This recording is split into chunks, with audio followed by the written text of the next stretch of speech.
আমার নাম মোহাম্মদ মাহবুব, গ্রাম চণ্ডীপুর, কেরানীগঞ্জ মডেল থানা। কারো যদি ভালো লাগে এবং কারো যদি ইচ্ছা হয়, আপনারা বাড়ি থেকে ভাত পাকাবেন না, বিরিয়ানি পাকা নিয়ে আসবেন, আমাকে দাওয়াত করবেন, আমি সাথে খাবো। আর আমার আম বাগান যদি আপনাদের ভালো লেগে থাকে, আপনারা আসবেন, প্রত্যেক শুক্রবারে আসবেন, আসরের পরে এসে আমাকে নক করবেন, আমি আসবো, আমি আপনাদের পানি খাওয়াবো, আপনারা আমাকে বিরিয়ানি খাওয়াবেন। আর আমি আমার বাড়ির আশেপাশেই থাকি, সমস্যা নেই।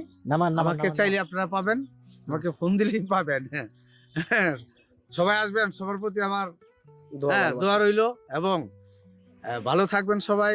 চিন্তা ভাবনা ছিল এটা ফসলি জমি ছিল, তো ফসলি জমি থেকে এলাকা হয়ে গেল ঘাসের, পুরা শুধু ঘাস ফসল হয়, আর কোনো কিছু কেউ কোনো ফসল করে না। তো করে না বিধায় তো আমরা চিন্তা ভাবনা করলাম যে আমরা আর গাছ করে কি করুম। তো